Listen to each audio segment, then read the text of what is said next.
அனைவருக்கும் இனிய மாலை வணக்கம். அறிவை நேசிக்கும் அன்பு நண்பர்களே, உங்களின் வருகைக்கு மனமார்ந்த நன்றி. நான் சேவா, ரீட் ஃபோர்ட் அமைப்பின் 2139வது இடைவிடாக வாசகர் சந்திப்பில் இன்று மீண்டும் ஒன்றாக இணைந்திருப்பதில் பெரும் மகிழ்ச்சி அடைகிறோம். நாங்கள் கடந்த பல ஆண்டுகளாக வருடத்தின் 365 நாட்களிலும் தினமும் மாலை 7 மணிக்கு புத்தக மதிப்பாய்வு நிகழ்ச்சியை தொடர்ந்து நடத்தி வருகிறோம். வாசிப்பின் வெளிச்சம் எப்பொழுதும் அணையக்கூடாது என்பதே எங்கள் நோக்கம். இன்றைய நிகழ்ச்சியின் சிறப்பு பேச்சாளர் லாவண்யா அவர்கள். வாசிப்பிலும் சிந்தனையிலும் சிறந்து விளங்கும் அவரின் கருத்துக்களை கேட்கும் வாய்ப்பு நமக்கெல்லாம் ஒரு சிறப்பாகும். இன்று அவர் அறிமுகப்படுத்த உள்ள நூல் சிந்தனை சிற்பிகளிலிருந்து திரையுலக அனுபவங்கள். இப்பொழுது அனைவரின் கவனத்தையும் லாவண்யா அவர்களிடம் திருப்பி அவரை மனமார்ந்த வரவேற்புடன் மேடைக்கு அழைக்கிறோம். நன்றி. நீங்கள் ஆரம்பிக்கலாம் மேம். நன்றி சேவா மேம். அனைவருக்கும் இனிய மாலை வணக்கம். இந்த ரெட் ஃபுட் தளத்தில் தொடர்ந்து பல நிகழ்வுகள், ஒவ்வொரு நாளும் பல புத்தகங்களை பற்றிய டிஸ்கஷன் வந்து இங்கே போயிட்டு இருக்கு. அந்த வகையில இன்னைக்கு சிந்தனை சிற்பங்கள் அப்படிங்கிற இந்த தொகுப்புகளும் நிறைய பேர் சேர்ந்து எழுதியிருக்கிறார்கள். அவர்களுடைய அனுபவங்களை கட்டுரைகளாக இங்கே வெளியிட்டிருக்கிறார்கள். அதுல நம்மளுடைய ரெட் ஃபுட் தளத்தை இப்பொழுது ஒருங்கிணைத்துக் கொண்டிருக்கும் நம்மளுடைய தோழி சேவா அவர்களுடைய கட்டுரை திரை உலக அனுபவங்கள் அப்படிங்கிற கட்டுரையை பத்தி இன்னைக்கு நான் பேச போறேன். இதுல மொத்தம் 26 கட்டுரைகள் இருக்கு. இந்த புத்தகத்திற்கான முன்னுரைகளை வந்து முனைவர் சோம வல்லியப்பன் ஐயா அவர்களும் CEO ஆஃப் எமரல்ட் பப்ளிஷர்ஸ் முனிவண்ணன் ஐயா அவர்களும் வழங்கியிருக்கிறார்கள். ஒவ்வொரு இதுல ஒவ்வொரு புத்தகம் தான் சொல்லணும். அப்படி ஒவ்வொன்றும் வித்தியாசமான தலைப்புகள்ல எடுத்திருக்கப்பட்டிருக்கிற கட்டுரைகள். சிறப்பான ஒரு வெளியீடாக இந்த நிகழ்வு வந்து நடந்தது. அந்த நிகழ்வுல வந்து முன்னாள் IAS அதிகாரியான அவங்க பாலகிருஷ்ணன் ஐயா, அதே போல சோமவல்லியப்பன் ஐயா, அதுக்கப்புறம் இவங்க எல்லாரும் இணைந்துதான் இந்த புத்தகத்தை வெளியிட்டாங்க. அந்த நிகழ்வுல பங்கெடுத்ததும் மிகுந்த சிறப்பு. நம்மளுடைய தோழி அவர்கள் கொடுத்த இந்த புத்தகத்துல இந்த திரை உலக அனுபவங்கள் அப்படிங்கிறது முதல்ல சொல்லணும் அப்படின்னா, வந்திருக்கிறவங்க அனைவருக்கும் நன்றி. இந்த தலைப்பின் கீழ் இருக்கிற அந்த கட்டுரையை பத்தி கேட்கறதுக்காக ஆர்வமா வந்திருக்கீங்க. உங்க அனைவருக்கும் என்னுடைய நன்றியை தெரிவித்துக் கொள்கிறேன். நம்ம ரெட் ஃபோர்ட் தளத்துல தொடர்ந்து நான் பயணிச்சுட்டு இருக்கிறதுக்கு முக்கியமான காரணம், நம்ம பேசும் பொழுது ஆர்வமா வந்து கேட்கிற இந்த வாசகர்கள், ரசிகர்கள், எப்படி வேணாலும் வச்சுக்கலாம், நண்பர்கள், அவங்க எல்லாருமே ஆர்வமா கேட்கிறாங்க. அப்ப சரியான விஷயத்தை கொண்டு போய் சேர்க்கணும் அப்படிங்கிற ஒரு தூண்டுதல் உள்ள எழுப்புவதற்கு நீங்க எல்லாருமே காரணமா இருக்கிறீங்க. அதுக்கு முதற்கன் என்னுடைய நன்றியை தெரிவிச்சுக்கிறேன். ரொம்ப நாளுக்கு அப்புறம் அன்பு சார் என்னோட செஷனுக்கு வந்திருக்காங்க. ஸோ அன்பு சாருக்கு ஒரு special thanks and thank you for creating this Red Fort team. ஒரு பிளாட்ஃபார்ம் கிரியேட் பண்ணதுக்கு ரொம்ப ரொம்ப thanks Anbu sir and your team. So இப்போ நம்மளுடைய இந்த கட்டுரைக்குள்ள போகலாம். இது வந்து திரை உலக அனுபவங்கள். நம்மளுடைய சேவா மேடம் அவங்களுடைய தந்தையார் திரு லக்ஷ்மணன் ஐயா, வணக்கம் ஐயா. நீங்களும் இந்த இதில் எழுதியிருக்கிறது ரொம்ப மகிழ்ச்சி. அவங்களுடைய அந்த திரை உலகத்துல அவங்களுக்கு ஏற்பட்ட அனுபவங்களை ரொம்ப சுவாரஸ்யமா கொடுத்துருக்காங்க. அதுவே ஒரு சினிமா மாதிரி தான் எனக்கு இருந்தது படிக்கும் பொழுது. அதுல வந்து நிறைய பாடங்களும் நான் கற்றுக்கொண்டேன். அதனாலதான் இதை நான் பகிர்ந்துக்கணும் அப்படிங்கிற ஒரு ஆசையில வந்திருக்கேன். இவங்களுடைய தாத்தா திரு திருப்பதி செட்டியார் அவர்களும், அவங்களுடைய கொள்ளு தாத்தா மானகிரி லேனா செட்டியார் அவர்களும் அவங்களும் இந்த படத்து துறையில தான், சினிமா துறையில தான் இருந்திருக்காங்க. மதுரை வீரன் அப்படிங்கிற படத்தை வந்து எம்ஜிஆர் அவங்கள வச்சு எடுத்திருக்காங்க. அவங்க எடுத்த அந்த பேனரோட பேர் வந்து கிருஷ்ணா பிக்சர்ஸ். அப்போ அதுக்கப்புறம் பாத்தீங்க அப்படின்னா ராஜா தேசிங் அப்படிங்கிற படத்தை கடைசியா அவங்க எம்ஜிஆர் அவங்கள வச்சு 2 வேட படமா எடுத்திருக்கிறாங்க. அந்த படம் ரொம்ப சரியா போகல அப்படிங்கிறனால அதுக்கப்புறம் என்ன செய்யறாங்கன்னா, கேரளாவிற்கு வந்து இங்க இருந்து தமிழ் படங்களை வாங்கி டிஸ்ட்ரிபியூட் பண்றாங்க. ஸோ அந்த மாதிரியான ஒர்க் வந்து அவங்க செஞ்சுட்டு இருக்காங்க. அதுக்கப்புறம் வந்து இவங்களுடைய அப்பாவை பத்தி இந்த கட்டுரையில வந்து ஒவ்வொன்றா ஆரம்பிக்குது. ஸோ இவங்களுடைய தாத்தா குழு தாத்தா அவங்களுமே வந்து இந்த சினி ஃபீல்ட்ல தான் இருந்திருக்காங்க அப்படிங்கிறதுக்கான ஒரு முன்னுரையாக அதை கொடுத்துட்டு அதுக்கப்புறம் இந்த கட்டுரைக்குள்ள வராங்க. இதுல அவங்களுடைய தந்தையார் வந்து பிகாம் படிச்சுட்டு இருக்கும் பொழுதே சூழ்நிலையின் காரணமாக சினிமா துறைக்கு வந்தாங்க. அது எப்படி நடந்தது அப்படிங்கிறதையும் அந்த இதுல வந்து குறிப்பிட்டிருக்காங்க. என்னன்னா, இவங்களுடைய அப்பா வந்து 1972ஆம் ஆண்டு வந்து பிரம்மச்சாரி அப்படிங்கிற ஒரு மலையாள படம் வந்து தயாரிச்சிருக்காங்க. அதுல ரொம்ப பெரிய பெரிய ஹீரோ நசீர் சார், பிரேம் நசீர், சாரதா அவங்க எல்லாம் நடிச்சிருக்காங்க. அந்த டைரக்டர் வந்து சசிகுமார். அந்த படம் அவங்க வந்து சிறப்பா எடுத்து நல்லா ஓடி இருக்கு. அதுக்கப்புறம் வந்து ஒரு கதை ரெடி பண்ணி படத்தை இது பண்ணலாம் அப்படின்னு சொல்லிட்டு ஒப்பந்தம் பண்ணியிருக்காங்க. 3 மாசத்துல அதை வந்து ஒப்பந்தம் பண்ணிட்டு 3 மாசத்துல ஆரம்பிக்கணும் அப்படின்னு சொல்லி பண்ணிட்டு இருக்கும் பொழுது அந்த நேரத்துல இவங்களுடைய தாத்தா திருப்பதி செட்டியார் அவங்களும் அவங்களுடைய பாட்டி அவங்க வந்து எர்ணாகுளத்துக்கு கார்ல போயிட்டு இருக்க வழியில வந்து சேலத்துல ஒரு ஆக்சிடென்ட் ஆயிடுது. அந்த நேரத்துல ரொம்ப காயம் ஏற்பட்டு அவங்க வந்து மருத்துவமனையில சிகிச்சையில இருக்காங்க. அப்ப அந்த திட்டமிட்டபடி படத்தை ஆரம்பிக்க வேண்டும் அப்படிங்கிற ஒரு இக்கட்டான நிலை வந்துருச்சு. ஏன்னா எல்லாமே தயாரா இருக்கு, படம் ஆரம்பிப்பதற்கு எல்லா வேலைகளும் தயாரா இருக்கும் பொழுது, அப்போ வேற வழியே இல்லை, என்ன செய்யறது அப்படின்னு யோசிக்கும் பொழுது லக்ஷ்மணன் ஐயாவுடைய அண்ணன் வந்து அவர் என்ன பண்றாங்கன்னா பேங்க்ல வேலை பார்த்துட்டு இருக்காங்க. அப்போ அவங்க உடனே வர முடியாத சூழல். அப்போ அந்த நேரத்துல பிகாம் முடிச்சுட்டு இருந்த ஐயா வந்து லக்ஷ்மணன் ஐயா அந்த நேரத்துல சினிமா துறைக்கு வர வேண்டிய ஒரு கட்டாயமான ஒரு சூழல் வந்தது அப்படின்றாங்க. அப்போ அவங்க என்ன செய்யறாங்க அப்படின்னா, புதிது இல்லையா, அந்த அனுபவம் புதிது, படித்து முடிச்சிருக்காங்க, உள்ள வராங்க. அப்போ தன்னுடைய அங்க இருக்கிற அந்த டீம்ல இருக்கிற அந்த மேனேஜர்ஸ், உங்க அப்பா கூட ஒர்க் பண்ண அவங்களோட ஆலோசிச்சு ஷூட்டிங் வேலைகளை கவனிக்க ஆரம்பித்தார்கள் அப்படின்னு கொடுத்துருந்தாங்க. அப்போ தான் வந்து ஒரு ப்ரொடியூசரோட பையன், ஏற்கனவே அவங்க எல்லாம் பண்ணியிருக்காங்க அப்படிங்கிற ஒரு இதோட பண்ணாம ஆலோசனையோட அந்த இடத்துல செஞ்சாங்கிறது இங்க நான் கத்துக்கிட்ட ஒரு பெரிய பாடமா எடுத்துக்கிறேன். இப்படிதான் ஐயாவுடைய அந்த திரை உலகத்துக்குள்ளான பிரவேசம் வந்து இப்படிதான் இருந்திருக்கு அப்படிங்கிறது இந்த இதுல இருந்து தெரிய வருது. அதுக்கப்புறம் பாத்தீங்கன்னா தொடர்ந்து ஒவ்வொரு படமா, அதுக்கப்புறம் இன்டர்வியூ அப்படிங்கிற ஒரு படம், எல்லாமே வந்து ரொம்ப டாப் ஹீரோஸ் வச்சுதான் அவங்க நிறைய படங்கள் எடுத்திருக்காங்க. அதுக்கப்புறம் நைட் டியூட்டி அப்படிங்கிற ஒரு படம், இந்த 2 படத்தையுமே வந்து இவங்க அப்பாவும் லக்ஷ்மணன் ஐயாவும், அதாவது சேவா மேடம் எழுதியிருக்கிறதுனால நிறைய இடத்துல இந்த தந்தையார்னு குறிப்பிட்டிருக்காங்க. அப்படி சொல்லும் பொழுது அது வந்து லக்ஷ்மணன் ஐயாவை குறிக்கிறது அப்படிங்கிறத நீங்க புரிஞ்சுக்கோங்க. சில சமயம் நான் அந்த பேராகிராஃப் பார்த்து சொல்றப்போ எனது தந்தையாருங்கிறதே நான் குறிப்பிட்டுறேன், அதை வந்து புரிஞ்சுக்கோங்க எல்லாரும். ப்ரொடக்ஷன் மேனேஜரும் சேர்ந்ததால இவங்க தாத்தா வந்து ஹாஸ்பிட்டல்ல இருந்த காரணத்தினால இவங்களே எல்லா ஒர்க்கும் எடுத்து ரொம்ப பொறுப்பா அதை எல்லாத்தையும் முடிச்சு இது பண்றாங்க. அதுக்கப்புறம் நிறைய அட்வைசஸ், அந்த இண்டஸ்ட்ரியில வந்து ரொம்ப சேலஞ்சஸ் இருக்கு அப்படிங்கிறது இன்ன வரைக்கும் எல்லாருக்குமே தெரியும். திரைப்படத்துறை அப்படிங்கிறது பல பேருடைய இது உழைப்பு வந்து அதுல சார்ந்திருக்கு. அப்ப ரொம்ப கவனமாக செய்ய வேண்டிய ஒரு தொழில். நிறைய அனுபவம் இருந்தா கூட நிறைய பிரச்சனைகள் வருவதற்கான வாய்ப்பு இருக்கிறதுனால எவ்வளோ இம்பார்ட்டன்ஸ் கொடுக்கணும், யாருக்கு எவ்வளோ இம்பார்ட்டன்ஸ் கொடுக்கணும், ஃபினான்ஷியல் இது எல்லாமே இருக்கு. அப்ப நிறைய அறிவுரைகளை வந்து அவங்க தாத்தா இவங்களுக்கு கொடுத்துருக்காங்க. அதுக்கப்புறம் டிஸ்ட்ரிபியூஷன் வேலைகளையும் பார்த்துட்டு இருக்காங்க. தயாரிப்பு வேலை, ஃபைனான்ஸ் வேலை எல்லாத்துக்குமான அதிகாரம் கிடைக்கணும் இல்லைங்களா, அந்த இது வந்து ஒரு கட்டத்துக்கு அப்புறம் இவங்களுக்கு பொறுப்பு வந்திருக்கிறது.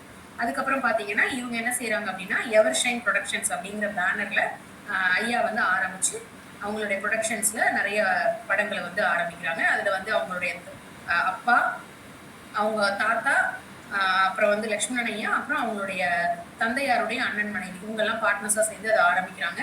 அவங்களோட தந்தையோட அறிவுரை கேட்டுதான் ஒவ்வொரு விஷயங்களையும் செய்யறாங்க அப்படிங்கிறத சொல்றாங்க.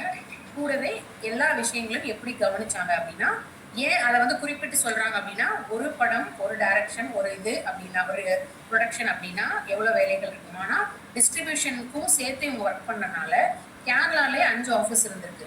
எர்ணாகுளத்துல ஒரு ஆஃபீஸ், கேலிக்கட்ல, திருவாண்டம், பாலக்காடு, கோட்டயம் 5 இடங்கள்லயும் அந்த டிஸ்ட்ரிபியூஷனுக்கான ஆஃபீஸ் இருக்கு. அப்ப இது எல்லாத்தையும் நடத்துற பொறுப்புகள் எவ்வளவு பெரிய சேலஞ்சா இருக்கும் பார்த்துக்கோங்க.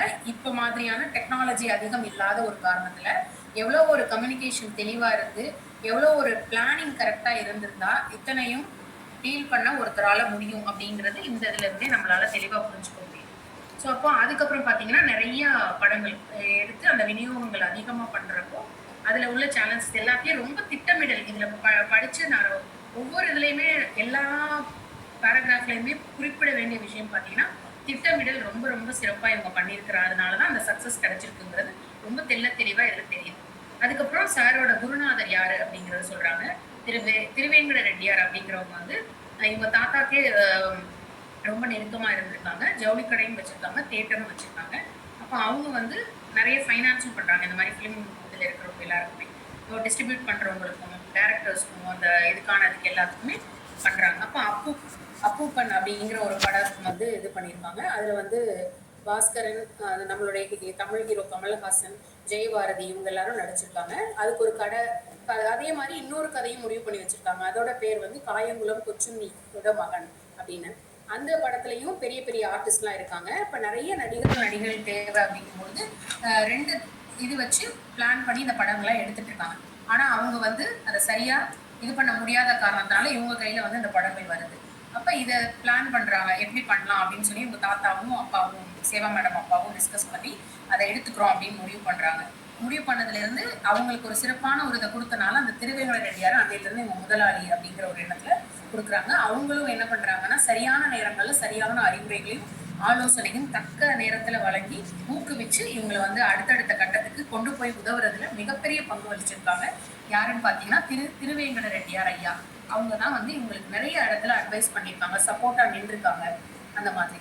அப்போ வந்து என்ன ஆகுது அப்படின்னா நிறைய ஷூட்டிங் எல்லாமே வந்து சேலஞ்ச் சேலஞ்சிங்கா இருந்துச்சு. ஏன்னா அவங்க ஏற்கனவே வச்சிருந்த கால் ஷீட் ஒண்ணு, இப்போ இவங்க பிளான் பண்ணது ஒண்ணு, நிறைய ஒரு படம் வந்து ரொம்ப சேலஞ்சா இருந்திருக்கு. அது எல்லாத்தையுமே சரி பண்ணி அவங்க எல்லாருமே அதை எடுத்து சரியா அதை வந்து முடிச்சிருக்காங்க. அதுக்கப்புறம் பாத்தீங்க அப்படின்னா இதுல ஒரு சுவாரஸ்யமான சம்பவம் என்ன அப்படின்னா, அந்த கடமை உணர்ச்சி தம்ம வந்து கொடுத்த வாக்கு காப்பாற்றணுங்கிறதுக்கான ஒரு இன்சிடென்ட் இதில் குறிப்பிட்டிருப்பாங்க. லட்சுமணன் ஐயா வந்து கார் ஓட்டிட்டு போறாங்க. அப்ப அந்த திருவேங்கட ரெட்டியார் ஐயா கூட வராங்க. அப்போ வந்து ஃபாஸ்டா ஓட்டிட்டு போயிருக்காங்க. அப்போ அவங்க சொல்லியிருக்காங்க, நீ ஃபாஸ்டா ஓட்டாதப்பா, சின்ன பையனால நீ ஃபாஸ்டா ஓட்டுற, கொஞ்சம் பார்த்து ஓட்டு, என்னை நம்பி நிறைய பேர் பணம் கொடுத்துருக்காங்க, நான் எல்லாருக்கும் திருப்பி கொடுக்கணும், எனக்கு ஏதாச்சும் ஆயிடுச்சுன்னா அவங்க எல்லாரும் பயப்பட ஆரம்பிச்சிருவாங்க, அதனால எனக்கு கிடைக்கிறத பத்தி நான் கவலைப்படல, என்னை நம்பி நிறைய பேர் கொடுத்துருக்கவங்களுக்கு நான் சரியான நேரத்துல திருப்பி கொடுக்கணும்னு நான் நினைக்கிறேன், அதை வந்து இது பண்ணணும், அதனால நீ வண்டியை மெதுவா ஓட்டுன்னு சொல்றாங்க.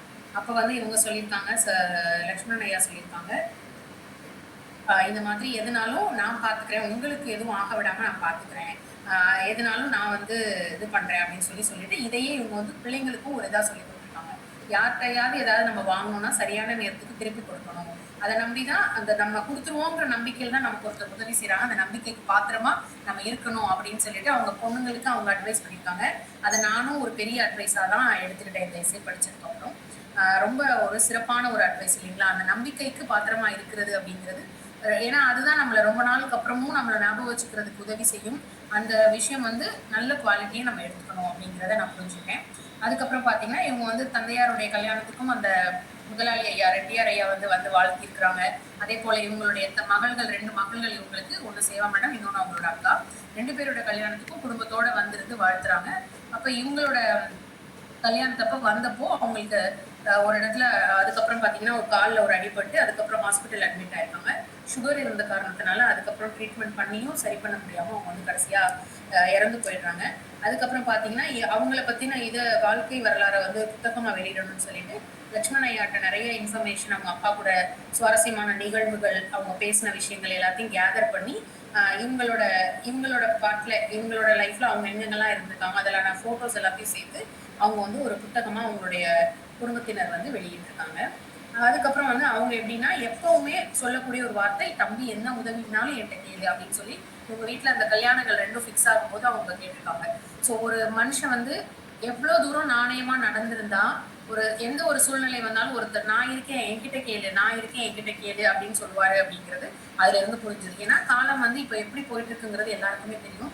இந்த மாதிரியான மனிதர்கள் இருந்திருக்காங்க, இப்படியெல்லாம் சரியா அவங்களுடைய சொன்ன வாக்கு காப்பாத்தி இருக்கிற மனிதர்கள் இருந்திருக்கிறாங்க. அதனாலதான் சப்போர்ட், அதுக்கான சப்போர்ட்டும் எல்லா இடத்துல இருந்தும் கிடைச்சிருக்குங்கிறத வந்து நம்ம புரிஞ்சுக்க முடியுது. அப்போ அந்த மாதிரியான ஒரு ஆள் கிடைக்கிறது அவங்க எப்படி நம்ம மறக்க முடியும் அப்படிங்கிறதையும் குறிப்பிட்டிருக்காங்க. அதுக்கப்புறம் பாத்தீங்கன்னா இவ்வளவு சிறப்பா ஒருத்தவங்க செஞ்சுட்டு இருக்காங்க அப்படின்னா அந்த இடத்துல எதுவும் எதிர்ப்போ இல்ல மத்தவங்க வந்து பொறாமப்படுறதோ இது எல்லாமே வருமா அப்படின்னா கண்டிப்பா வரும் அப்படிங்கிறதுக்கான விஷயங்கள் தான் அடுத்து வருது இந்த கட்டுரையில. என்னன்னா நிறைய படங்கள், அகலே ஆகாசம், முற்றத்தே முல்லா, இன்னலே இன்னும் அப்படின்னு 1977ல 3 படங்கள் எடுத்திருக்காங்க. இதுல பாத்தீங்க அப்படின்னா 30 நாட்கள்ல ஹைதராபாத்ல படங்களை முடிச்சு 40ஆம் நாள் டேட் இவங்க வந்து கரெக்டா இன்னைக்கு படம் ஆரம்பிக்கிறோம்னா என்னைக்கு ரிலீஸ் அப்படிங்கறத பக்காவா பிளான் பண்ணி அதுக்கேற்ற மாதிரி ஷெட்யூல் போட்டு முடிச்சு கரெக்டா ரிலீஸ் டேட்ல ரிலீஸ் பண்றாங்க. 1978ல பாத்தீங்கன்னா நினக்கு ஞானம் எனிக்கு நீயும் அப்படின்ற ஒரு படம், அந்த இதோட ஷூட்டிங் வேலை ரொம்ப சீரியஸா நடந்துட்டு இருக்கும் பொழுது பாத்தீங்கன்னா ஐடி டிபார்ட்மெண்ட்ல இருந்து ரெய்டு வராங்க. இவங்களோட ஆஃபீஸ் வந்து ஹபிபுல்லா ரோட்ல டி நகர்ல இருந்தது. ஸோ அங்க வரும்போது அதே மாதிரி உங்களுக்கு ஏற்கனவே சொன்ன மாதிரி டிஸ்ட்ரிபியூஷன் ஆஃபீஸஸ் நிறைய இடத்துல இருந்துச்சு இல்லைங்களா. ஒவ்வொரு ஆஃபீஸ்லயும் நிறைய மெம்பர்ஸ், 12 மெம்பர்ஸ், 9 மெம்பர்ஸ், 8 மெம்பர்ஸ்னு ஐடி டிபார்ட்மெண்ட் இருந்து போறாங்க. இது பத்தாததுக்கு இவங்களுடைய சொந்த ஊர்ல இருக்கிற வீட்டுக்கும் பாத்தீங்கன்னா 11 பேர் போய் 8 மணில இருந்து சோதனை பண்ணி எல்லா இடத்துலயும் பண்றாங்க. கடைசியில உங்க வீட்டுல மட்டும் அடுத்த நாள் காலையில 8 மணி வரைக்கும் அடுத்த நாள் காலையில 3 மணி வரைக்கும் சோதனை பண்றாங்க. எல்லாம் பண்ணிட்டு நிறைய கணக்கு புத்தகங்கள், வேற எந்த ரொக்கமும் உங்க கையில கிடைக்கல, கணக்கு புத்தகங்கள்லாம் எடுத்துக்கிட்டு நகைகள் கொஞ்சம் எடுத்துக்கிட்டு அவங்க கொண்டு போயிடுறாங்க. அப்ப இவங்க வந்து ஒரு ஆஃபீஸர் சொல்றாரு, உங்களை பத்தி 500க்கும் மேற்பட்ட லெட்டர்கள் எங்க டிபார்ட்மெண்ட்டுக்கு வந்திருக்கு, அதனாலதான் நாங்க வந்து இதுக்கு ரெய்டுக்கு வந்திருக்கோம் அப்படின்னு சொல்லிட்டு டீட்டெயில்ஸ் எல்லாம் சொல்லிட்டு கையெழுத்து போட்டு இவங்க அப்பா தான் கொடுத்துருக்காங்க. ஏன்னா இந்த ஐடி டிபார்ட்மெண்ட்ல இருந்து ரெய்டு வந்திருக்குன்னு கேட்டோடனே அவங்களோட அப்பாவுக்கு தாத்தாக்கு என்ன ஆயிடுச்சுன்னா நெஞ்சுவலி வந்திருக்கனால எல்லாத்தையும் அந்த டைம்ல சார் தான் டீல் பண்ணியிருக்காங்க. அதுக்கப்புறம் வந்து அவங்களோட ஆடிட்டரை மாற்றி அதுல இருந்து டீட்டெயில்ஸ் எல்லாம் அவங்க கரெக்டா கலெக்ட் பண்ணி எல்லாத்தையும் சப்மிட் பண்ணி அதுக்கப்புறம் பாத்தீங்கன்னா 1 வருஷம் கழிச்சு அந்த பாட்டியோட நகையெல்லாம் திருப்பி ஐடி ஆஃபீஸ்ல இருந்து வாங்கிட்டு வந்திருக்காங்க. அதுக்கிடையில இவங்களோட ஒர்க்கையுமே வந்து அது பாதிச்சிருக்கு. ஏன்னா அடிக்கடி இப்போ மாதிரிலாம் நீங்கள் ஒரு பிடிஎஃப் எடுத்து ஃபைலில் சப்மிட் பண்ணவோ இமெயில் அனுப்புங்க அப்படிங்கிற சப்மிஷன்லாம் கிடையாது இல்லைங்களா. எல்லாமே டேரெக்டாக போய் தான் பேசி டேரெக்டாக போய் தான் கொடுக்குற மாதிரியான சூழலாக இருந்தது. அப்போ அதனால அவங்க அந்த வருஷமே வந்து பார்த்தீங்கன்னா படம் எடுக்கிறதே வந்து ஒன்று தான் எடுக்க முடிஞ்சிருக்கு. அப்போ எவ்வளோ பக்காவாக 3 படம் 4 படம் எடுத்து முடிச்சவங்க இந்த டிபார்ட்மெண்ட்ல வந்த பிரச்சனைகள்னால, எதிரிகள் இவங்க மேல உள்ள காழ்ப்புணர்ச்சினால கிரியேட் பண்ண இஷ்யூனால இவங்களோட தொழிலே வந்து பாதிக்கப்பட்டது அப்படிங்கிறது நம்ம புரிஞ்சுக்க முடியுது.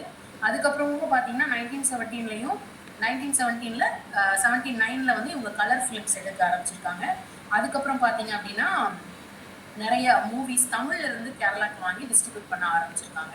அப்போ இந்த மாதிரி பண்ணும்பொழுது நிறைய படங்களை வேறவங்க வாங்கினவங்க டிஸ்ட்ரிபியூட் பண்ண முடியாம போயிருக்கு. எடுக்க முடியாம போன படங்களையும் இவங்க வாங்கி கம்ப்ளீட் பண்ணி முடிச்சிருக்காங்க. ஸோ இந்த மாதிரி நிறைய வேலைகள், இந்த மாதிரி மற்ற வேலைகள் ப்ளஸ் இந்த ஐடி டிபார்ட்மெண்ட்ல இருந்த வேலைகள்னால 1979லையும் 89லையும் 80 to 80 அந்த 1 இயர்ல வந்து அவங்க ஒரு படம் தான் எடுத்து முடிச்சிருக்காங்க. அதுக்கப்புறம் திருப்பி வந்து என்ன செஞ்சிருக்காங்கன்னா 1980ல திரு ஜெயன் அப்படிங்கிறவங்க வந்து டபுள் ஆக்ஷன்ல நடிச்சிருக்காங்க. அந்த படம் வந்து சென்னையில ஷூட்டிங் நடந்திருக்கு. அப்போ அவரோட கால் ஷீட் எல்லாம் வாங்கி இவங்க வந்து ரெடி பண்ணி எல்லாம் பண்ணி ஷூட்டிங் போயிட்டு இருந்திருக்கு. போயிட்டு இருக்கும் பொழுது என்ன ஆயிருக்குன்னா வேற ஒரு படத்துக்கு அவங்கள புக் பண்ணியிருந்திருக்காங்க. அவர் வந்து என்ன சொல்லியிருக்காரு அப்படின்னா இவங்கள்ட்ட வந்து சார்கிட்ட லட்சுமணன் சார்கிட்ட வந்து சொல்லியிருக்காங்க, இந்த மாதிரி நீங்க வந்து டேட்டை மாத்தி கொடுங்க, அவர் வந்து வேற ஒரு தேதி தர்றதா சொல்றாரு, எங்களுக்கு உங்க டேட்ஸை கொடுங்க அப்படின்னு சொல்லியிருக்காங்க. ஐயாவும் சொல்லி சரி நீங்க எடுத்துக்கோங்க அந்த டேட்ஸை, நான் அவர் வேற டேட் தரதுல எடுத்துக்கிறேன்னு சொல்லியிருக்காங்க. அதுக்கப்புறம் பார்த்தீங்கன்னா அந்த ஹீரோ இவங்களை கூப்பிட்டு சொல்லியிருக்காங்க, நான் மட்டும் சொன்னா மட்டும் நீங்க ஒத்துக்கோங்க டேட் மாத்துறதுக்கு, நீங்க சொன்ன டேட்ல நான் உங்களுக்கு முடிச்சு கொடுத்துறேன், அந்த ஷூட்டிங்கை வந்து வேற யாருக்கும் நான் கொடுக்க விரும்பல, உங்களுக்கான டேட்ல நான் முடிச்சு கொடுத்துறேன்னு சொல்லி அவர் உறுதியா இருந்திருக்காரு. இவங்களும் சரின்னு சொல்லிட்டு அதுக்கேற்ற மாதிரி அங்க பேசிட்டு ஷூட்டிங்கை முடிச்சிருக்காங்க. முடிச்சதுக்கு அப்புறம் பாத்தீங்க அப்படின்னா முக்கியமான சீன்ஸ் எல்லாமே எடுத்து முடிச்சிட்டாங்க. 2 பாட்டும் 2 3 4 5 சீன் மட்டும் எடுக்க வேண்டி பாக்கி இருந்திருக்கு. அதுக்கப்புறம் பாத்தீங்கன்னா அதுக்கான ஒர்க்ல இவங்க இருந்திருக்காங்க. அவர் வேற ஒரு படத்துல இது பண்ணிட்டு இருக்காரு. அவர் வந்து வேற ஒரு படத்துல ஷூட்டிங்ல இருக்கும் பொழுது ஏர்போர்ட்ல நடந்து போயிட்டு இருக்கும்போது ஹெலிகாப்டர்ல இருந்து விழுந்து அவர் வந்து இறந்து போயிட்டார் அந்த ஆக்டர் அப்படின்னு சொன்னோன்னே இவங்களுக்கு பயங்கர ஷாக் ஆகி வந்து பார்த்துருக்காங்க. அப்போ இவங்க அப்பா தாத்தா கேட்டிருக்காங்க, என்ன படம் நம்ம படத்தில் இருக்கிற சீன்ஸ் எல்லாம் அவர் வச்சு எப்படி எடுத்துருக்கீங்கன்னு கேட்கும்போது எல்லாமே முடிச்சாச்சு, அப்படியே நம்ம ரிலீஸ் பண்ணலாம், ஒரு சாங்ஸும் ஒரு சில சீன்ஸ் மட்டும்தான், பட் அது படத்துக்கு மேஜரான இம்பேக்ட் இல்லை அப்படின்னு சொல்லியிருக்காங்க. அப்போ இவங்க வந்து அவரும் உறுதியாக நின்றுருக்காரு, அந்த டேட்டை நான் மாற்றி கொடுக்கக்கூடாது அப்படின்ட்டு. அப்போ வந்து இவங்களுக்கு அந்த நேரத்தில் எப்படி தோணுச்சுன்னா அவர் வந்து உறுதியாக டேட்டை மாற்றாதீங்க, நான் முடிச்சு கொடுத்துட்றேன் உங்களுக்குன்னு சொன்னது கடவுளே சொன்ன மாதிரி போயிருக்கு, இல்லைன்னா அந்த படம் அப்படியே நின்றுக்கும் இல்லைங்களா. அப்போ கடவுளை நம்பினவங்க கைவிடப்பட மாட்டாங்கிறதுக்கு இது ஒரு பெரிய எக்ஸாம்பிள் அப்படிங்கிறது அவங்க வாழ்க்கையில நடந்த இன்சிடென்ட்டை வச்சு குறிப்பிட்டிருக்காங்க. இது மாதிரி எல்லாருமே வெவ்வேறு இடத்துல அனுபவிச்சிருக்கோம். நானும் கூட சமீபத்துல ஒரு ஒரு சூழ்நிலை, அது பெரிய இக்கட்டுன்னு சொல்றேன், எனக்கு என்னமோ அந்த இடத்துல ஒரு பெரிய இக்கட்டு மாதிரி நான் ஃபீல் பண்ணிட்டு கடவுளே நான் என்ன பண்ணுவேன் இந்த இடத்துல, எனக்கு என்ன பண்றேனே தெரியலையே அப்படின்னு சொல்லிட்டு நான் நிக்கிறேன். அப்போ வந்து ஒருத்தவங்க வந்தவங்க வந்து எனக்கு அந்த இடத்துல கடவுள் ரூபமாவே தெரிஞ்சாங்க. ஸோ அது உண்மைதான், அந்த மாதிரி ஒவ்வொருத்தரோட லைஃப்லயும் நடக்கும். அப்ப அது வந்து நமக்கு மனுஷ ரூபத்துல தான் எப்படிதான் வருவாங்க கடவுள் சொல்றது, அது ஒரு டைலாகா இருக்கலாம், இல்ல ஒரு வார்த்தையா இருக்கலாம், இல்ல வந்து ஒருத்தர் பேசுற ஒரு பாட்டுல வர சாங்கா இருக்கலாம், இல்ல நம்ம நினைச்சதுக்கான ஒரு சிக்னல் ஏதாச்சும் வரலாம், ஏதோ ஒரு ரூபத்துல கடவுள் நமக்கு பதில் சொல்வார். ஏன்னா நம்ம வந்து ரொம்ப ஸ்ட்ராங்கா பிலீவ் பண்ணோம் அப்படின்னா அந்த கஷ்டம் எதுவும் இல்லாத அளவுக்கு நம்மளை கைப்பிடிச்சு கூட்டிட்டு போடுவாங்க அப்படிங்கிறதுக்கான ஒரு இன்சிடென்ட். அதுக்கப்புறம் பாத்தீங்க அப்படின்னா நிறைய படங்கள் இவங்க தொடர்ந்து அப்படியே எடுத்துட்டே இருக்காங்க. 3 படம் ஒரே டைம்ல எடுத்துட்டாங்க, சாகசம், நிழல் யுத்தம், இதிகாசம் அப்படிங்கிற படம். இதுல எல்லாருமே ரொம்ப சூப்பரான டாப் ஹீரோஸ் மலையாளம் இண்டஸ்ட்ரியில. ஸோ அதுல வந்து பாத்தீங்க அப்படின்னா ஒரே படத்தை ஒரே நாள்ல 3 படத்தையும் யாருமே ஷூட்டிங் எடுத்தது இல்லையா, ஆனா சார் வந்து அதை நடத்தி காமிச்சிருக்காங்க. சாகசம் படம் ஷூட்டிங் டி நகர்ல ரெட் ரோஸ் அப்படிங்கிற இடத்துல நடந்திருக்கு. இது வருஷம் பாருங்க, ஏன் இது பெரிய விஷயம்னா 1981ல.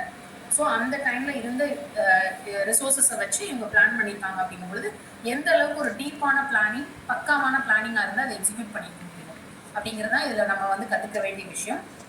அதுக்கப்புறம் நிழல் யுத்தம் அப்படிங்கிற படம் கோடம்பாக்கத்தில் இருக்கிற வாகினி ஸ்டுடியோல, இதிகாசம் அப்படிங்கிற படம் கேஆர் விஜயா கார்டன்ல நடந்தது.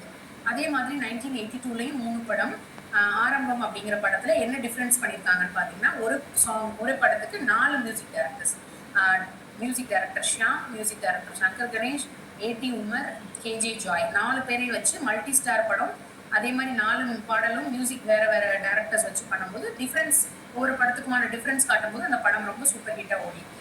அதே மாதிரி இதுக்கிடையில இவங்களோட அண்ணாவும் என்ன செய்யறாங்க அப்படின்னா, ஒர்க் பண்ணிட்டு இருந்தாங்க இல்லையா, இந்த ஆஃபீஸரா, பேங்க் ஆஃபீஸரா, அதுல இருந்து ரிசைன் பண்ணி அவங்களும் வந்து டிஸ்ட்ரிபியூஷன்ல ஜாயின் பண்றாங்க இவங்களோட. அதுக்கப்புறம் பாத்தீங்கன்னா அந்த 1982 இந்த ஆரம்பம்ங்கிற படம் 4 மியூசிக் டைரக்டர்ஸ் வச்சு எடுத்து மல்டி ஸ்டார் காஸ்டிங் பண்ண படம் வந்து ரொம்ப சூப்பர் டூப்பர் ஹிட் ஆகும் பொழுது அந்த படத்தோட ஹீரோ வந்து திரு பிரேம் நசீர் அவங்க வந்து இவங்களை ரொம்ப புகழ்ந்து பேசியிருக்கிறாங்க. அதே மாதிரி அந்த மியூசிக் டைரக்டர் உமர் அவர் பேசும்போது சொல்லியிருக்காரு, இவர் எப்படி இவ்வளோ பெரிய மேஜிக் பண்றாருன்னே எனக்கு தெரியல, லக்ஷ்மணன் அவங்க வந்து எப்படி மேஜிக் பண்றாருன்னே தெரியல, அவர் வந்து தம்பின்னு குறிப்பிட்டிருக்கிறாரு. வருஷத்துல 3-4 படம் எடுத்துடுறாரு, பத்தாவதுக்கு டிஸ்ட்ரிபியூஷன் 4-5 படம் எடுக்கிறாரு. அவ்வளோ படங்கள் திரையிட்டு இருக்காங்க. சொன்ன டைமுக்கு கரெக்டாக ஷூட்டிங் நடக்கிறாங்க. அதில் பண்ற எல்லா ஆர்டிஸ்டும் கரெக்டான டைம்ல கரெக்டான அமௌண்ட்டை செட்டில் பண்ணிடுறாங்க. டேட் என்ன, அன்னைக்கு ரிலீஸ் என்னங்கிறதெல்லாம் கிளியரா பண்றாங்க. இது என்ன லாஜிக்னே எனக்கு புரியல, இது என்ன மேஜிக்னே எனக்கு புரியல. அப்போ வந்து நான் ஷூட்டிங் நடக்குமா, ஒரு நாள் மழை பெஞ்சிட்டு இருந்தது, அடுத்த நாள் ஷூட்டிங் நடக்குமா, என்னோட கால் ஷீட் இருக்குன்னு நான் கேட்டேன். கண்டிப்பா இருக்கும்னு அவர் சொன்னாரு. எனக்கு புரியல என்னடா இது ஷூட்டிங் நடக்கு பார்த்தா நாங்க பிளான் பண்ணது அவுட்டோர், ஆனா மழை பெஞ்சதுனால அவர் அதை அப்படியே அவுட்டோர் இல்லாம செட்ல வந்து கொண்டு வந்துட்டாரு. ஸோ எல்லார்ட்டையுமே அன்பாவும் கண்ணியமாகவும் கரெக்டாகவும் பேசி நடத்துறாரு. அவர் வந்து ரொம்ப பொறுத்து வச்சவர் அவங்க அப்பா, ஏன்னா இப்படி ஒரு பையன் கிடைச்சிருக்கு, அதனாலதான் அவரும் ரொம்ப நிம்மதியா இருக்காருன்னு சொல்லிட்டு பேசியிருக்காங்க புகழ்ந்து. ஸோ அப்ப இது வந்து எவ்வளோ ஒரு ஒரு அதாவது அந்த ஃபீல்டு எப்படிப்பட்ட ஒரு சிக்கலான ஃபீல்டு இருந்தா கூட அவங்களோட திறமைய எவ்வளவு கண்ணியத்தோடையும் அன்புனாலையும் சரியான டைம்ல கரெக்டா பேசி, அதாவது அந்த வார்த்தை சுத்தம் இல்லையா, கொடுத்த வாக்க காப்பாற்றணுங்கிறது எல்லா இடத்துலையும் கரெக்டா பேசி இது பண்ணா மட்டும்தான் ஆன் த ஹோலா இதை எக்ஸிக்யூட் பண்ண முடியும். அதனால அவங்களுக்கு கிடைச்ச ஒரு மிகப்பெரிய பாராட்டு. இப்போ இதுல இருந்து நம்ம கத்துக்க வேண்டிய பாடங்கள் இந்த நல்ல விஷயங்கள் தான் அப்படின்னு. அப்ப அடுத்து பாத்தீங்கன்னா நல்ல அறிவுரைகளை கேட்பது ரொம்ப முக்கியம்னு சொல்லிட்டு அதுக்கு சில இன்சிடென்ட்ஸ் கொடுத்துருக்காங்க. 1983 3 படம், அங்கம், சம்பிரமம், கொண்டும் கொடுங்காற்று, ஸோ இந்த மாதிரி படங்கள் எடுத்திருக்காங்க. இதுல என்ன ஆகுதுன்னா, ஒரு நாள் 6ல இருந்து இன்னைக்கு ஈவினிங் 6ல இருந்து அடுத்த நாள் காலையில 6 வரைக்கும் 12 ஹவர்ஸ் ஷெட்யூல் போட்டு ஷூட்டிங்க்கு ரெடி பண்ணியிருக்காங்க. பெரிய பெரிய ஆர்டிஸ்ட்லாம் வச்சு அந்த ஷூட்டிங் ஆரம்பிக்க ரன் பண்ணி ஸ்டார்ட் ஆகி போயிட்டு இருந்தது. பாத்தீங்கன்னா 8 o'clockல வந்து ஒரு அசோசியேஷன்ல இருந்து ஒருத்தர் வந்து சொல்றாரு, ஷூட்டிங்கை நிறுத்திடுங்க. ஏன்னா வந்து RS சீனிவாசன் அப்படிங்கிறவர் வந்து ஒரு பெரிய டிஸ்ட்ரிபியூட்டர், அவங்க வந்து இறந்து போயிட்டாங்க, அதனால எல்லா மலையாள படத்தோட ஷூட்டிங்கும் ஸ்டாப் பண்ணிட்டாங்க அப்படின்னு சொல்றாங்க. அப்போ இவரும் வந்து கண்டிப்பா இது பண்ணணும் அப்படின்னு சொல்லி இவங்க டிஸ்ட்ரிபியூட்டர் அந்த இவங்களும் அந்த டிஸ்ட்ரிபியூஷன் ஃபீல்டு இந்த ஃபீல்டில் இருக்கிறதுனால என்ன செய்யறதுன்னு யோசிக்கும் பொழுது அவங்க வந்து சொல்லியிருக்காங்க, அந்த அவங்க 2 பேரும் நசீர் அவங்களும் மது அவங்க அந்த ஹீரோ அந்த ஆர்டிஸ்ட் வந்து சொல்லியிருக்காங்க, இத்தனை பேரோட கால் ஷீட் நீங்க ரெடி பண்ணி இந்த 12 ஹவர்ஸ்க்கு ஷெட்யூல் போட்டிருக்கீங்க, இப்போதை நீங்க கேன்சல் பண்ணீங்கன்னா திருப்பி எல்லாரோட கால் ஷீட் இதே மாதிரி கிடைக்கிறது கஷ்டமே, அதனால நீங்க தொடர்ந்து நடத்தி முடிச்சிருங்கன்னு அவங்க சொல்லியிருக்காங்க. ஆனா இவங்க வந்து அவர் ரொம்ப பெரிய ஒரு பர்சன், பிளஸ் எங்களோட நண்பர் வேற, அது இல்லாம எல்லாரும் கேன்சல் பண்ணும்போது நான் மட்டும் எடுத்தா நல்லா இருக்காது அப்படின்னு சொல்லிட்டு இவங்க என்ன பண்ணியிருக்காங்கன்னா அதை திருப்பி கேன்சல் பண்ணிட்டு அதுக்கப்புறம் நிறைய சேலஞ்சஸோடு அதை வேற இடத்துல செட்டு போட்டு அது எல்லாமே பண்ணி ஒவ்வொருத்தருக்கு ஏற்ற மாதிரி ஷெட்யூல் கிரியேட் பண்ணி, அதனால வந்து நிறைய உங்களுக்கு தெரியும் இல்லையா, ஒரு தடவை கேன்சல் பண்ணால் எவ்வளோ ஃபினான்ஷியல் லாஸ் இருக்கும், அப்போ திருப்பி அதை ரீஷெட்யூல் பண்ணும்போது எவ்வளோ ஃபினான்ஸ் இது இன்வால்வ் ஆயிருக்கும், அது எல்லா சேலஞ்சஸையும் தாண்டி அவங்க முடிச்சிருக்காங்க. அப்போ வந்து இவங்க யோசிச்சிருக்காங்க, ஒருவேளை இன்னைக்கு நம்ம அனுபவஸ்தர்கள் சொன்னதை கேட்டிருந்தா இது நடந்திருக்காதோ அப்படிங்கிற ஒரு விஷயம், அதை வந்து நம்ம இனிமேல் கேட்டுக்கணும் அப்படிங்கிற ஒரு முடிவு அவங்க வராங்க. ஏன்னா லைஃப் வந்து எல்லாமே லேர்னிங் தான் இல்லையா. ஸோ அந்த டைம்ல நமக்கான ஒரு தோன்றி இருக்கிறது வந்து இவங்க கேன்சல் பண்ணணும்னு நினச்சிருக்காங்க, அவங்க கண்டினியூ பண்ணணும்னு சொல்லியிருக்காங்க. ஸோ அந்த டெசிஷன்ஸ் மாறுபடும் பொழுது நிறைய விஷயங்கள் நமக்கு லாசஸ்ல கூட விடும் அப்படிங்கிறத அவங்க அதுக்கப்புறம் உணர்ந்து அதை சரி பண்ணணும் அப்படின்னு நினைச்சு ஒரு மாரல் கொடுத்துருக்காங்க அந்த இடத்துல. அதுக்கப்புறம் பார்த்தீங்கன்னா 84ல 4 படங்கள் எடுத்திருக்காங்க. ஒன்றும் மிண்டாத பாரியா, கூடு தேடுன்ன பறவை, இடைவேளைக்கு சேஷம், அலக்கடலின் அக்கறை அப்படின்னு நிறைய எல்லாமே பார்த்தீங்கன்னா மம்முட்டி, லத்தீஷ் எல்லாம் பெரிய பெரிய ஆர்டிஸ்ட். நிறைய பேர் வந்து எனக்கும் புதுசு தான் இல்லையா, அந்த 80s அந்த ரேஞ்சிலும் போது தெரியல, ஆனால் எல்லாருமே பெரிய ஆர்டிஸ்ட். நான் சர்ச் பண்ணி பார்த்தேன், பார்த்த வரைக்கும் எல்லாருமே சூப்பர் டூப்பர் ஆர்டிஸ்டோட ஒர்க் பண்ண வருவாங்க. அதுக்கப்புறம் பார்த்தீங்கன்னா ஒரு இதில் ஒரு படத்தில் வந்து பார்த்தீங்கன்னா இவங்க ஒரு ஆர்டிஸ்ட்டை ஃபிக்ஸ் பண்ணியிருக்காங்க, அந்த கேரக்டருக்கு இன்னொருத்தரை வந்து ஆர்டிஸ்டாக போடணும் அப்படின்னு நினச்சிருக்காங்க. அப்போ வந்து அவங்கள போய் பார்த்து இவங்க கேட்கலான்னு சொல்லிட்டு நசீர் சாரை போய் பார்த்து கேட்கலான்னு சொல்லிட்டு இவங்க போயிருக்கும்போது அவர் சாப்பிட்ற டைமு, அப்போ நான் இன்னைக்கு சாப்பிட கூப்பிடலையே அப்படின்னு யோசிச்சிருக்காங்க. அப்போ இல்லை அப்படின்னு சொல்லோன்னே அவங்க கிட்ட பேசணும்னு சொல்லிட்டு இவங்க வந்து உட்காந்து பேசுறாங்க. ஏன்னா அவர் வந்து தனியாக கூப்பிட்டா முக்கியமான நாளில் அவங்க தனியாக சாப்பிட கூப்பிடுவாங்களா, கூப்பிட்டாலும் இவங்களுக்கான ஃபுட்டு தனியாக ப்ராப்பராக அரேஞ்ச் பண்ணி அவ்வளோ நல்லா ரிசீவ் பண்ணி கவனிக்கக்கூடிய ஒரு ஆர்டிஸ்ட் போல இருக்கு. அப்போ அவங்க வந்து உங்களை சும்மா பார்க்க வந்தேன் அப்படின்னு சொல்லியிருக்காங்க. நான் சாப்பிட வரல, சும்மா பார்த்துட்டு போகலான்னு வந்தேன் அப்படின்னு சொன்னோடனே, சொல்லுங்க என்ன விஷயம் கேட்டோடனே, இந்த மாதிரி இந்த ஒரு ஷூட்டிங் நாளைக்கு இருக்கு, ஸோ நீங்கள் வந்து அதில் ஒரு கேரக்டர் பண்ணணும்னு நினைக்கிறோம், அவங்களுக்கு தாத்தாவா நீங்கள் நடிக்கணும் அப்படின்னு சொன்னோடனே, அதனால நீங்கள் வந்து எனக்கு பெர்மிஷன் கொடுங்க, அந்த ஒரு நாள் வந்து எனக்கு முடிச்சு கொடுங்க அப்படின்னு சொல்லி கேட்டிருக்காங்க. அப்போ வந்து சரின்னு சொல்லிட்டு, அவர் ஏற்கனவே இந்த இதில் ஒவ்வொரு இதுலேயும் நீ வந்து ஒரு கேரக்டர் ஒரு தடவை கேட்ட, ஒரு தடவை நான் அப்பாவாக நடித்தேன், அதனால இப்பயும் வந்து நாளைக்கு ஷூட்டிங் வச்சுட்டு நீ கேட்குற, சரி ஓகே நான் மாத்துறேன் பார்க்குறேன் அப்படின்னு சொல்லிட்டு அவருக்கு வந்து பண்ணி கொடுத்துருக்காங்க. ஸோ அப்போ வந்து நம்பிக்கையில் தான் வந்து உங்ககிட்ட கேட்டேன், அதனால நீங்கள் வந்து எப்படின்னு பார்த்துட்டு எனக்கு சொல்லுங்கள், வர முடியலனாலும் நான் சொல்லிக்கிறேன் அப்படின்னு சொன்னாங்க. அவர் நீ கவலைப்படாத, நான் உனக்காக செஞ்சு தரேன் அப்படின்னு சொல்லிட்டு அவர் செஞ்சு கொடுத்துருக்காங்க. ஸோ அப்போ எல்லாமே என்னென்னா இவங்களுடைய அந்த பழக்கம் எப்படி அன்பாக பழகுறாங்க அப்படிங்கும் பொழுது அவங்களுமே இவங்களுக்காக செஞ்சு கொடுக்கலாம் அப்படிங்கிற ஒரு இடத்துக்கு இவங்களோட இருக்கிற அந்த ஆர்டிஸ்டாக இருக்கட்டும், டெக்னீஷியன்ஸாக இருக்கட்டும், இவங்களுக்கு சப்போர்ட்டிவாக வந்து நிற்கிறாங்க. அப்போ நம்ம வந்து அந்த ஹியூமன் வேல்யூஸை வந்து மதிக்கிறது ரொம்ப ரொம்ப முக்கியமான விஷயம் அப்படிங்கிறது இதில் புரியுது. இல்லைன்னா அவ்வளோ பெரிய இடத்துல இருக்கவங்க ஈஸியாக என்னால் முடியாதுன்னு ஒரு வார்த்தையில் சொல்லிட முடியும். ஆனால் நான் வரேன் உனக்காக அப்படின்னு சொல்கிறப்போ அந்த இடத்துல இவங்களோட அந்த ஹியூமன் வேல்யூவை எவ்வளோ தூரம் இம்பார்ட்டன்ஸ் கொடுத்து பழகியிருக்காங்கங்கிறது ரொம்ப அழகாக புரியுது. அதுக்கப்புறம் பார்த்தீங்க அப்படின்னா, கங்கை அமரன் அவர்கள் வந்து அவங்களோட ஒர்க் பண்ணும்பொழுது நிறைய பாடல்கள் ரெக்கார்ட் பண்ணியிருக்காங்க. அதில் வந்து சொல்லியிருக்காங்க டப்பிங், எடிட்டிங் நிறைய ஒர்க் இல்லையா, ரீ ரெக்கார்டிங் நிறைய ஒர்க் இருக்கும். அப்போ இவங்க வந்து சொல்லியிருக்காங்க, சார் இந்த ரீ ரெக்கார்டிங் மியூசிக் வந்து நாங்கள் வேற ஒரு இதை வச்சு முடிச்சிருக்கோம் அப்படின்னு கேட்கும் பொழுது, இல்லை நான் பண்ணுறேனே அப்படின்னு கேட்டிருக்காரு. அதுக்கு சொல்கிறாரு, ரீல்ஸ் அந்த ரெக்கார்ட் பண்ணுறதுக்கான ரீல்ஸ் வரது லேட் ஆகுது, அதனால நீங்கள் வெயிட் பண்ண வேண்டியிருக்கும், ஏன்னா ஒவ்வொரு ரீலாக தான் வரும் அப்படின்னு சொல்லியிருக்காங்க. உடனே இவர் நான் பரவாயில்ல நானே இசையமைக்கிறேன் அப்படின்னு சொல்கிறாரு. கடைசியில் ரிலீஸ் டேட் அனௌன்ஸ் பண்ணியிருக்காங்க இல்லையா, அதுக்கு வந்து 1 வீக் முன்னாடி சாட்டர்டே மார்னிங் 9 o'clock ஆரம்பிச்சு அடுத்து சண்டே நைட் 12 o'clock வரைக்கும் அவங்க ரீல்ஸ் வர வர வர வர கண்டினியூஸாக பண்ணிகிட்டே இருந்திருக்காங்க. 39 hours ஒர்க் பண்ணி அதை இது பண்ணி முடிச்சுட்டு இவர் கடைசியில் அவங்க கங்கை அமரன் அவங்க கிட்ட போய் நன்றி சொல்லியிருக்காங்க. அப்போ அவங்க சொன்னாங்க, இந்த மாதிரி நான் எந்த படத்துக்குமே வந்து தூங்காமல் தொடர்ச்சியாக பண்ணவே இல்லை, எவ்வளோ தைரியம் இல்லையா உங்களுக்கு, கண்டிப்பாக நம்ம முடிச்சுவோன்னு எவ்வளோ உறுதியோட வேலை பார்க்குறீங்க, இது எனக்கும் ஒரு புதிய அனுபவம் அப்படின்னு சொல்லியிருக்காங்க. அப்போ ஒரு 39 hours கண்டினியூஸாக ஒர்க் பண்ணியிருக்காங்க அப்படிங்கும்போது நிறைய சேலஞ்சஸ் நம்ம ரெட் ஃபோர்ட்லேயே கூட சேவா கண்டினியூஸாக 16 hours பண்ணீங்கல்ல சேவா மேம், ஒரு விடாமல் 16 hours ரொட்டீன் 17 hours போச்சு. கண்டினியூஸாக வந்து ஒரு ப்ரோக்ராம் பண்ணி ரெட் ஃபோர்ட்டில் வந்து சொன்னாங்க. ஒவ்வொரு 1 ஹவருக்கும் ஒரு ஸ்பீக்கர் ஒரு டாப்பிக்கில் பேசுவாங்க அப்படின்றது வந்து சிறப்பாக செஞ்சு முடிச்சாங்க. அது வந்து இயற்கையாகவே உங்கள் அப்பா கிட்ட இருந்து உங்களுக்கு வந்திருக்குன்னு நினைக்கிறேன், இந்த மாதிரியான ஒரு சேலஞ்ச் எடுத்து அதை செஞ்சு முடிக்கிறது அப்படிங்கிறது. ஸோ ரொம்ப சிறப்பான ஒரு நிகழ்வு அது. அதுக்கப்புறம் பார்த்தீங்கன்னா அந்த ப்ரொடக்ஷன்ஸ் ஒவ்வொன்றிலையும் வந்து ஒவ்வொரு மூவிஸ் போயிங் அப்படிங்கிற மூவி மோகன்லால் அவங்கள வச்சு, சாயம் சந்தியாங்கிற மூவி 86ல், அதுக்கப்புறம் செப்பு அப்படிங்கிற மூவி 87ல், அப்படி ஒவ்வொன்றா இப்படி நிறைய மூவிஸ் எல்லாமே சிறப்பான ஒரு இது.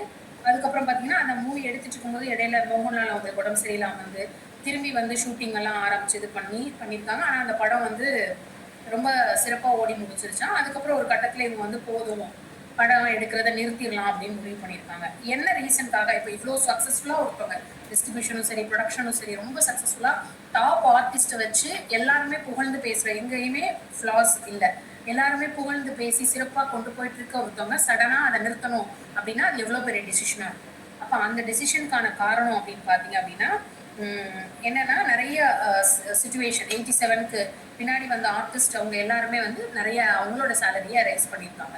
அது போல நிறைய நியூ ஃபேஸஸ் வந்து வர ஆரம்பிச்சுட்டாங்க. அப்போது இதில் இருக்கிறது வந்து நல்லதில்லை, ஏன்னா அவங்களுக்கு ஒரு நல்ல அனுபவம் இருக்கு இல்லையா, அப்போ தேனோ அந்த சென்சஸ் இன்னர் சென்சஸ்ன்னு சொல்லுவாங்க, ப்ளஸ் அந்த அனுபவங்கள் கொடுத்த இது அதில் வந்து அவங்க ஒரு டெசிஷன் எடுத்திருக்காங்க, இனிமேல் இதை கண்டினியூ பண்ணுறது சரியாக வராது அப்படின்னு சொல்லிட்டு அது போதும் அப்படின்னு சொல்லிட்டு அதை விட்டு வெளியே வந்திருக்காங்க. அதே போல் நிறைய பேர் சொல்லியிருக்காங்க, அப்போ இந்த படம் எடுக்கிறது வந்து நீ நிறுத்தியிருக்க அது நல்லதுதானே, அந்த முதலாளியா அவங்க இருந்தாங்க இல்லையா ரெட்டியார் ஐயா, அவங்களும் வந்து சொல்லியிருக்காங்க நானும் உங்க அப்பா கிட்ட இதை பத்தி சொல்றேன் அப்படின்னு. ஆனா அவங்க தாத்தா வந்து இல்ல, நிறைய ஆஃபீஸ் இருக்கு, நிறைய பேர் வேலை பார்க்குறாங்க நம்மளை நம்பி, தொடர்ந்து நம்ம படங்கள் எடுக்கணும் அப்படின்னு சொல்லியிருக்காங்க. ஆனா அவங்க வந்து இல்லை, நம்ம வந்து 100 படங்கள் வரைக்கும் நம்ம கிட்ட அந்த ரைட்ஸ் நம்ம கிட்ட வச்சிருக்கோம், அதனால நம்ம வந்து இதை அப்படியே வேறவங்களுக்கு கொடுத்துட்டு நம்ம வந்து அந்த வர பில்டிங் இவங்க இதுக்கிடையில எர்ணாகுளத்தில் ஒரு 5 மாடி கட்டடம்லாம் கட்டி அதில் வந்து அவங்களோட ஆஃபீஸ்லாம் வச்சுருக்காங்க, அதுலேருந்து வர வாடகை வச்சு நம்மளோட இதை பார்த்துக்கலாம், இது போதும் அப்படின்னு சொல்லி அவங்க சொல்லியிருக்காங்க. ஆனா அவங்க அப்பாவும் தாத்தாவும் வந்து அதை ஒத்துக்கவே இல்லை, பண்ணணும்னு சொல்லியிருக்காங்க. இல்ல இனிமே இந்த எவர்ஷைன் ப்ரொடக்ஷன்ஸ் அப்படிங்கிறதுல நான் படம் எடுக்கல அப்படின்னு சொல்லிட்டு, இதோட போதும், நீங்க வேற பேனர்ல எடுத்துக்கோங்க அப்படின்னு சொல்லி அவங்க ஸ்டாப் பண்ணியிருக்காங்க. ஒன்று வந்து என்னன்னா, இண்டஸ்ட்ரியில இருந்து சேஞ்சஸ் அதை இவங்க நல்லா அப்சர்வ் பண்ணதை வச்சு அந்த ஒரு ஃபர்ம் டெசிஷனுக்கு அவங்க வந்திருக்காங்க. அதுக்கப்புறம் பார்த்தீங்கன்னா 2 பேருமே பெண் குழந்தைகள் அப்படிங்கிறனால, போதும் எனக்கு இதுக்கு மேல நான் சினிமா இதுக்குள்ள போகல நான் அப்படின்னு சொல்லிட்டு அவங்க ஒரு முடிவோடு எடுத்து இவங்களோட லைஃப்பை இவங்க வந்து பார்க்க ஆரம்பிச்சிருக்காங்க. அதுக்கப்புறம் அந்த சினிமா ரிலேட்டடானது ஏன்னா அவங்களோட சுச்சுவேஷன்ல அவங்களோட டெசிஷன்ல ஸ்ட்ராங்காக நின்றுருக்காங்க. அது வந்து உண்மையிலே அப்ரிஷியேட் பண்ணக்கூடிய ஒரு விஷயம் தான். ஏன்னா நம்ம வந்து ஒரு ஸ்ட்ராங் டெசிஷன் எடுக்கல அப்படின்னா அதுக்கப்புறம் வர பிரச்சனைகளை ஃபேஸ் பண்றதுக்கு ரொம்ப ஆசிலேட் ஆகிடும், ரிக்ரெட் பண்ண ஆரம்பிச்சிடும் நம்ம லைஃப்ல. இன்னைக்கு இந்த டெசிஷன் எடுத்தது தப்பு அப்படின்ட்டு. பட் அது ரொம்ப ஃபர்மா தீர்க்கமா முடிவு பண்ணியிருந்தா மட்டும்தான் அதை சஸ்டெயின் பண்ணி அடுத்து இருக்கிறத வந்து கொண்டு போக முடியும். ஏன்னா எனக்கு 2 பெண் குழந்தைகள் இருக்கு, அதுக்கான லைஃப்பை நான் சரியா பார்க்கணும் அப்படிங்கிற ஒரு பொசிஷனா இந்த ஃபீல்டில் இருக்கிறது எனக்கு அடுத்து கண்டினியூ பண்றதுக்கு சரியா வராதுங்கிற ஒரு முடிவை எடுத்துட்டு அவங்களோட லைஃப்பை அவங்க வந்து கொண்டு போனது ரொம்ப சிறப்பான விஷயம். அதுக்கு உண்மையிலே ரொம்ப கட்ஸ் வேணும். ஏன்னா ஒரு டாப்ல இருந்துட்டு அதை வந்து இது பண்ணிட்டு வேற அதை விட்டு வெளியே வர்றது அப்படிங்கிறது வந்து ரொம்ப சேலஞ்சிங்கான ஒரு விஷயம். அது எல்லாத்தையுமே சிறப்பாக ஃபேஸ் பண்ணி ரொம்ப அழகா இன்னைக்கு நான் அவங்கள பத்தி சர்ச் பண்ணி அடிஷ்னலா வேற எதுவும் இன்ஃபர்மேஷன் கிடைக்குதா அப்படின்னு சொல்லி பார்க்கும்பொழுது அந்த லிஸ்ட் ஆஃப் மூவிஸ் வந்து வந்திருந்தது. அதை மட்டும் உங்களுக்கு ஷேர் பண்றேன். ப்ளஸ் அந்த இது போடும்போது அவங்களோட ப்ரொடக்ஷன்ஸோட இதுவும் வந்துச்சு. சிலது வந்து வெப்சைட் இருக்கு, பட் அந்த டேட்டா பேஸ் இல்லைன்னு சொல்லிடுச்சு. நான் 4-5 வெப்சைட் தேடி பார்த்தேன். இதான் அவங்க list of movies, Evershine productions எடுத்த லிஸ்ட் ஆஃப் மூவிஸ். ஐயாவோட பேர் இங்கே இருக்கு பாருங்க. இது எல்லாமே அவங்க தாத்தா பேர். ஸோ டேரக்டர்ஸ் யார் அப்படின்ற லிஸ்ட் ஆஃப் மூவிஸ் இது எல்லாமே இதில் வந்துருக்கு. இதே மாதிரி இன்னும் 2-3 டேட்டா பேஸ் இருக்குது, பட் அதில் ஸ்டில் என்னென்னா அந்த பேஜஸ் எல்லாமே இதாகிடுச்சு, அதனால் அதை எனக்கு ஷேர் பண்ண முடியல, அந்த பேஜஸில் வந்து காட்டலை. ஸோ இவங்களோட சிறப்பான ஒரு இது. அதே மாதிரி எவர்ஷைன் ப்ரொடக்ஷன்ஸ் ஐயாவை பற்றி இதில் சர்ச் பண்ணும்போது வந்த விஷயங்கள்.